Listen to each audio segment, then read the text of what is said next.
Due to the recent pandemic, a lot of people's livelihood is on the line. And so I've decided to kickstart this brand new YouTube channel so that it can help you in this time of crisis.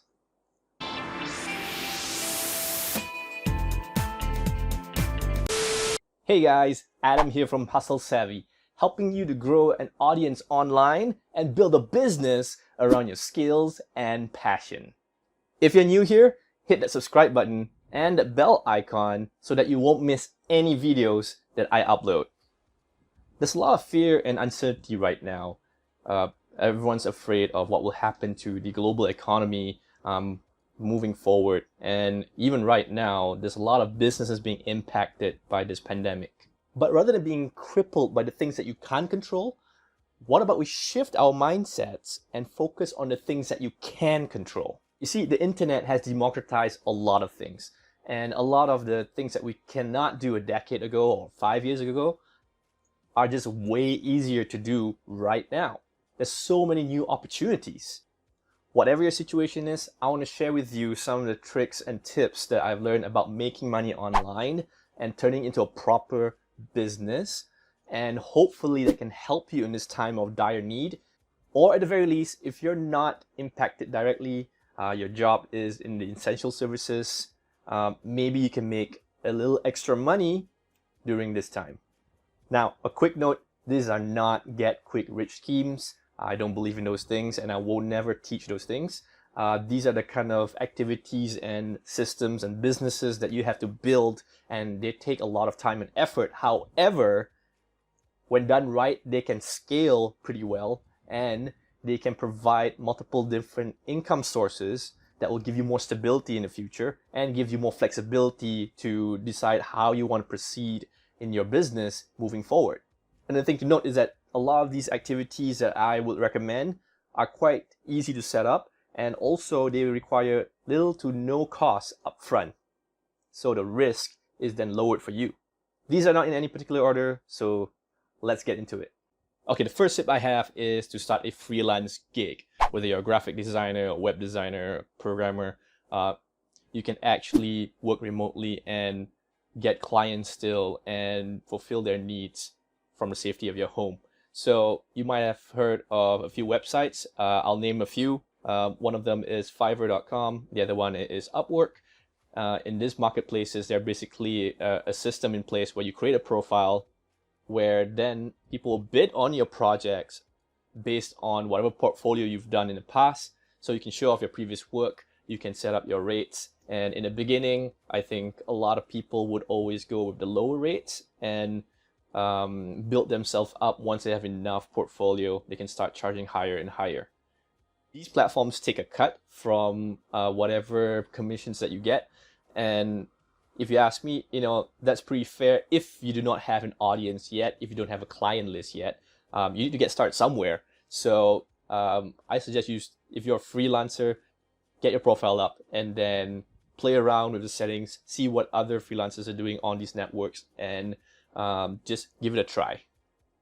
The next tip I have is for you to sell digital products. Now, one of the main things I think you can do very quickly is create smaller pieces of either content or valuable templates. For example, you can create resume templates if you are good with writing, or maybe you are in a HR line. If you are into videography or photography, you can actually go to Shutterstock or Unsplash and actually provide your photographs there, and then people can purchase from those platforms and you get a cut from every transaction.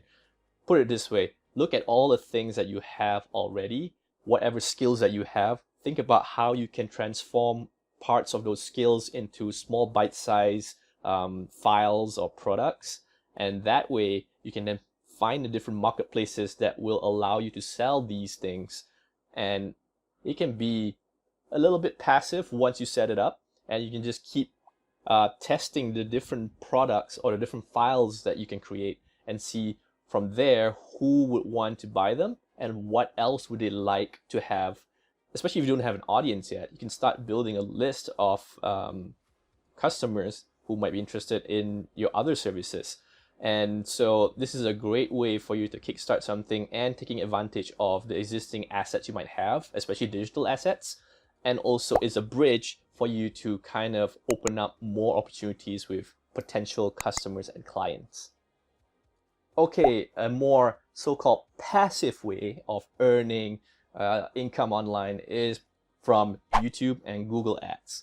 Now, this is not my favorite income option, simply because there's a lot of things that's beyond our control. There's a lot of different mechanisms in place, and it's being juggled between the advertisers who are putting the ads, the platform owners, YouTube and Google, and then there's you, the content creator. And speaking of which, if you're thinking about YouTube ads, you'll need to reach 1,000 subscribers first. And I forgot how many hours of watch time that you need to accumulate from your videos, and a few other requirements before you can apply to get ads displayed on your channel. Or in other words, before you can monetize your channel. So that's a lot of work to be done, and even once you reach that milestone, let me tell you, the rates can be very, very low and very unpredictable. This can be a nice bonus, but I suggest that you don't focus on this too much and try to look at all the other options that is more tangible and allows you more freedom to grow. Apart from selling digital products, obviously I'll have to touch on selling physical products.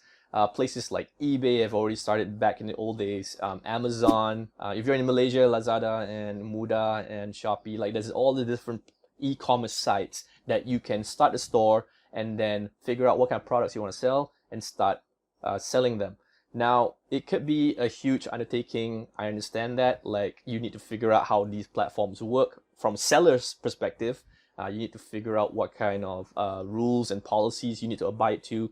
You might have a lot of competition depending on which kind of category or niche that you're trying to establish yourself in.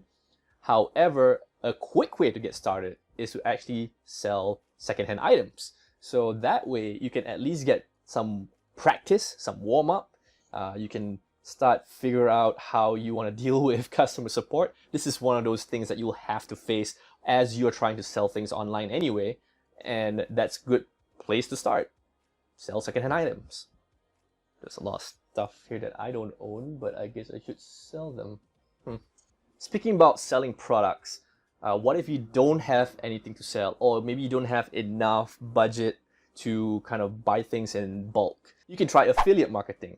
Now, the concept of affiliate marketing is that you can actually recommend other people's products and then get paid a commission if customers or viewers actually purchase that product using your special link. So when you register as an affiliate, you can quickly go to Google and search for the brand name followed by the word affiliate. A lot of brands are starting to really provide this program, and once you register, and assuming you meet the criteria, they all have unique criteria, you can then get access to your own special link, and these are links to the products. And what you do is, when you do a YouTube video or you post something on social media, you can kind of talk about that product. You can then direct the viewers to that link if they're interested to purchase. Now, some things to note, there are a time restriction to this. So if the viewer of your content clicks on your link and then they're brought to the store, they need to purchase within a certain time period for it to be credited to your efforts. So if they purchase maybe a year from now, let's go something dramatic, and that probably won't qualify as your purchase. The cool thing about affiliate marketing to me is the fact that it does not add any additional costs to the customer. So the price remains the same, and it's just that the company would then take a portion of their earnings and turn it into commission, and you get to keep that. I'll make more videos about affiliate marketing in the future, so if you're interested, hit that like button and you'll get to see more of this kind of affiliate marketing videos, and I'll get to the nitty-gritty details and maybe show a few demos so that you can see how it works. By the way, I made a quick start guide for affiliate marketing. I covered some tips, tools, and basic concepts in this guide. You can get a copy of this guide in the description below. Okay, the next tip is actually related to the tagline of this channel, which is making a business out of your skills and passion. So specifically on the skills part, if you're not already teaching or coaching, well, you can now explore the option. What you can do is, because of the whole social distancing and restriction of movement and lockdowns, create a live webinar session, or if you just want to quickly set up, you can even go on YouTube, Facebook, and all these other social media. They all have a live option. And before you even charge people for it, just go for a test run and then focus on some topics that you have experience with and turn that into lessons. I'll be covering some of these tips on how to create lessons in future videos, but just note that if you're already a coach or a trainer and you're so used to doing live events, well, now is the time to transition. It's basically taking your experience to a virtual classroom experience. I know a lot of webinar softwares are being used for marketing purposes, but you can actually configure the settings a bit and figure out a different process to then just, well, create live classes. And you're not going to be in any proximity. It's just a webcam. Students will be able to interact in these webinar sessions. You can have full control in the sense that you can mute people while you're delivering your lectures so that you don't get interrupted, and then you can unmute them during Q&A session.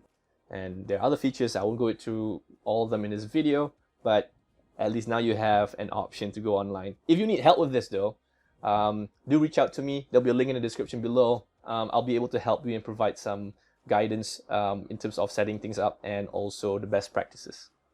Okay, this next tip is my favorite. It does take a lot of effort to build up front. However, it can be very profitable, and that is creating online courses. You can think of online courses like coaching and training, but more automated in nature. So this is one of the most effective ways for you to scale your business and grow, especially during a time where you're not able to meet anyone.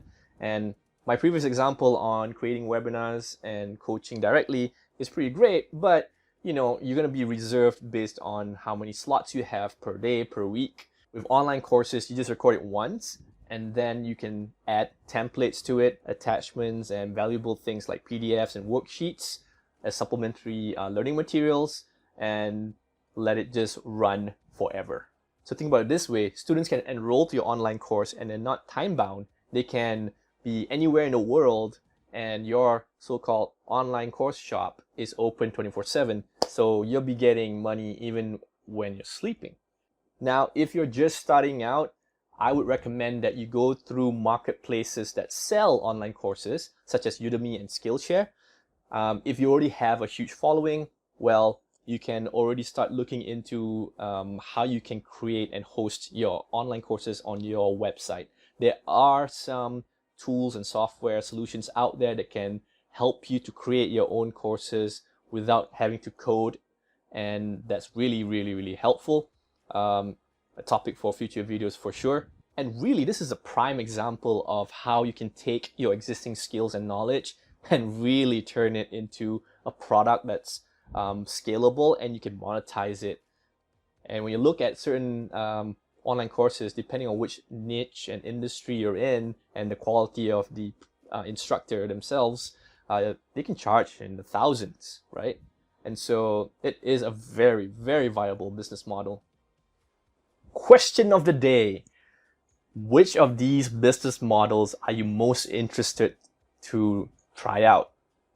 Let me know in the comment section below. This will help me decide which future videos I should make.